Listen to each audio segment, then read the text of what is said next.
Vamos continuar a olhar para os reis de Portugal e, desta vez, vamos ver a segunda dinastia, conhecida por dinastia Joanina ou dinastia de Avis.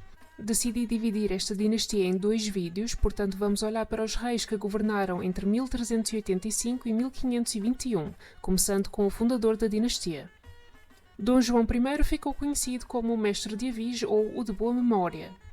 Nasceu a 11 de abril de 1357 e morreu a 13 de agosto de 1433. Casou-se uma única vez com Dona Filipa de Lencastre. Dom João não nasceu para reinar porque era filho ilegítimo do rei Dom Pedro I e de uma dama galega chamada Teresa Lourenço. Aos 6 anos, o pai nomeou-o mestre da Ordem de Avis. O reinado do seu meio-irmão Fernando foi marcado pelo crescimento de intrigas de corte. Formaram-se partidos a favor e contra a rainha Dona Leonor Teles e o próprio Dom João foi temporariamente preso. Quando morre o rei Dom Fernando, a sua filha e herdeira está casada com o rei de Castela. A independência portuguesa está ameaçada e começou então uma crise sucessória. Surgiram vários partidos, entre eles o Partido Castelhano, apoiado pela rainha Dona Leonor Teles e pelo amante o Conde Andeiro. Este foi eventualmente morto pelo mestre de Avis.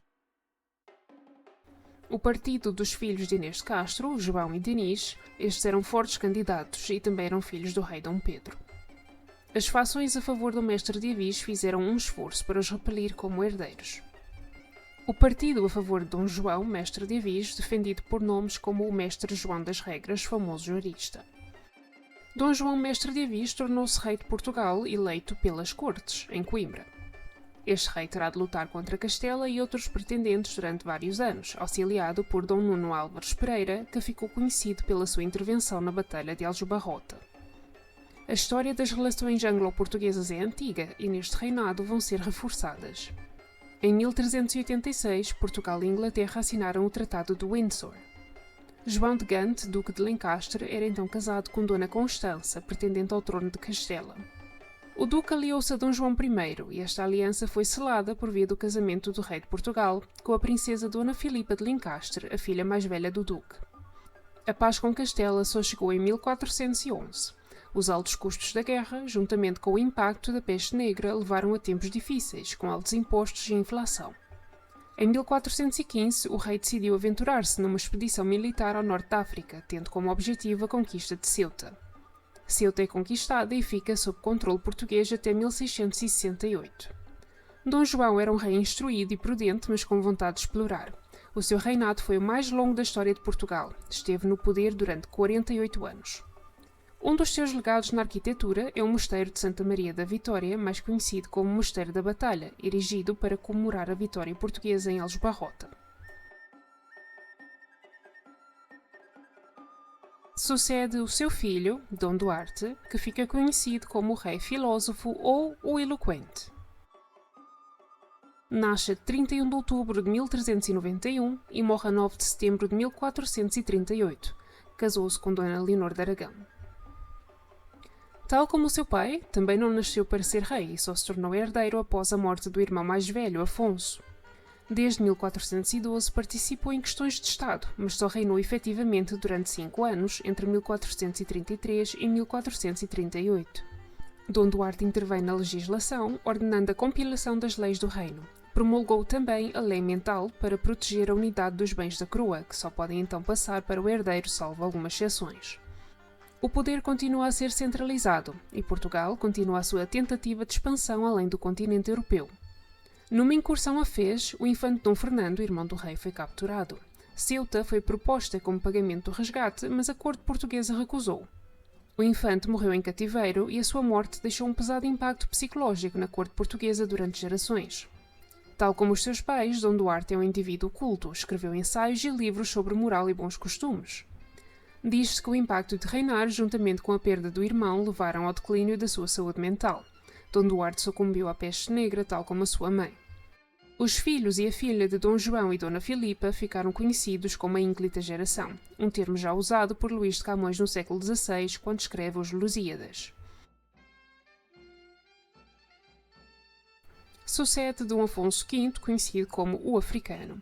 Este nasce a 15 de janeiro de 1432 e morre a 28 de agosto de 1481. Casou primeiro com a prima direita, Dona Isabel de Coimbra, e depois com a sobrinha, Dona Joana Trastâmara.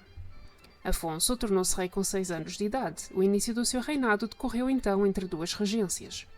A primeira foi a da rainha Dona Leonor, que serviu como regente até 1439, tal como havia sido vontade expressa do rei Dom Duarte. Depois, as cortes substituem-na com o tio de Dom Afonso, o infante Dom Pedro. Dom Pedro é um homem culto, viajado e influente na política. Negociou o casamento da sua filha com o jovem rei e viveu em alto estatuto até Dom Afonso atingir a maioria de idade. Dom Afonso atingiu a maioria de idade em 1446. No mesmo ano são promulgadas as Ordenações Afonsinas, a coletânea de leis do reino encomendada pelo seu pai, Dom Duarte. Cedo no seu reinado, um misto de intrigas de corte e da vontade do rei em mostrar a sua autoridade levaram-no a declarar o infante Pedro inimigo do reino. Contra os desejos de vários membros da família, Dom Afonso enfrentou o tio na Batalha de Alfarrobeira em 1449. Dom Pedro morreu em combate e a partir deste momento o Duque de Bragança ganhou maior influência. Os anos seguintes assistiram a vários perdões reais. O rei continuou as suas ações militares no norte da África, algumas das quais foram bem-sucedidas. Em 1453, Constantinopla foi conquistada pelos otomanos e o Papa Calixto incentivou uma nova cruzada. Portugal continuou a navegar ao longo da costa africana e a investir na criação de novas rotas comerciais atlânticas. Em 1475, Dom Afonso V casou com a sobrinha Joana, pretendente ao trono de Castela. A sua intenção era conseguir a União Ibérica por via deste matrimónio. Não foi bem sucedido e acabou por abdicar dos seus direitos sobre o trono de Castela. Em 1477 abdicou o trono no filho, apesar de o governo ter oficialmente voltado para ele. Eventualmente retirou-se para o convento do Varatojo. Sucede Dom João II, que ficou conhecido como o Príncipe Perfeito. Nasceu a 3 de maio de 1455 e morreu a 25 de outubro de 1495. Casou uma única vez também com a prima Dona Leonor de Viseu. E, como foi dito, começou a governar antes de se tornar rei, visto que o seu pai se retirou da vida pública. Internamente, o seu reinado foi marcado por uma tendência de centralização da autoridade na figura do rei. Num esforço para diminuir o poder da nobreza, tomou várias medidas, em especial contra a Casa de Bragança.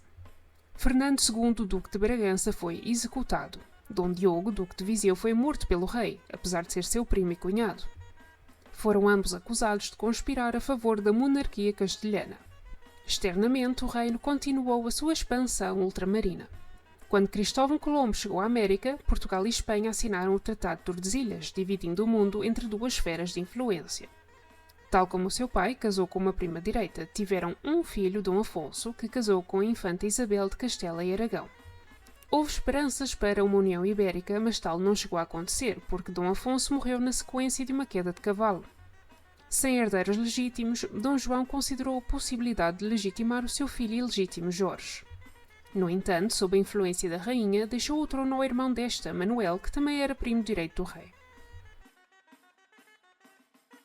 Na transição para o século XVI, temos Dom Manuel, que ficou conhecido para a história como o Venturoso. Dom Manuel nasceu a 31 de maio de 1469 e morreu a 13 de dezembro de 1521. Foi casado 3 vezes, primeiro com Dona Isabel de Aragão, princesa das Astúrias, e depois com a irmã dela, Dona Maria de Aragão. Casou-se por último com Dona Leonor da Áustria. Dom Manuel cresceu numa época de intensas intrigas na corte e viu o próprio irmão assassinado pelo rei Dom João II. No entanto, parcialmente sob a influência da rainha e devido à falta de herdeiros, foi nomeado herdeiro do trono português. Durante o seu reinado, Portugal viveu um período de riqueza excepcional. Em 1498 é estabelecida uma nova rota marítima para a Índia de e para Portugal, e Lisboa tornou-se um grande centro de trocas comerciais. Em 1500 dá-se a chegada oficial de embarcações portuguesas à terra que agora é Brasil. Portugal explorou mares longínquos até à Groenlândia. Governando à beira do absolutismo, Dom Manuel tentou modernizar o país, particularmente nas questões judiciais e nos impostos. Iniciou também uma nova compilação de leis para atualizar as ordenações afonsinas, que ficou conhecida como as Ordenações Manuelinas. Apesar de ser um devoto cristão e católico, no início do seu reinado foi a favor da liberdade religiosa. Esta política foi revertida devido às suas relações com os monarcas espanhóis. Os reis católicos, Isabel e Fernando, pressionaram Dom Manuel para tomar medidas mais severas contra os seus súbditos que não são cristãos. E Dom Manuel, que sonha com a União Ibérica, escreveu ao Papa em 1515 pedindo o estabelecimento do Tribunal da Inquisição em Portugal. Este processo não se completou até 1536. Apesar destas medidas, o rei sabia bem os benefícios económicos, culturais e científicos trazidos pela comunidade judaica. Após garantir 10 meses para a conversão ao cristianismo, tomou medidas para manter os judeus no país. Jovens judeus com menos de 14 anos foram retirados às famílias para serem criados por cristãos, por exemplo, e muitos portos foram encerrados à diáspora judaica, que fica impedida de partir. Após severas reações da parte da comunidade judaica, o rei alargou o período de conversão para 20 anos e proibiu as inquirições judiciais às práticas religiosas dos conversos. Ao longo do seu reinado, crescem sentimentos de intolerância religiosa. Dom Manuel é um rei do Renascimento no que diz respeito às questões culturais, científicas e artísticas. Investiu na reestruturação dos estudos gerais e o seu nome foi dado a um estilo arquitetónico manuelino. Em 1514 enviou uma embaixada ao Papa Leão X que incluía um elefante e um rinoceronte. A União Ibérica não se realiza no seu reinado. O projeto devia ser atingido por via do seu casamento com a herdeira ao trono de Castela e Aragão, Dona Isabel, e por via do filho mútuo de ambos, o infante Miguel da Paz. Tanto a princesa como o pequeno príncipe falecem antes deste objetivo ser atingido. O sonho da União Ibérica ficou adiado algumas gerações.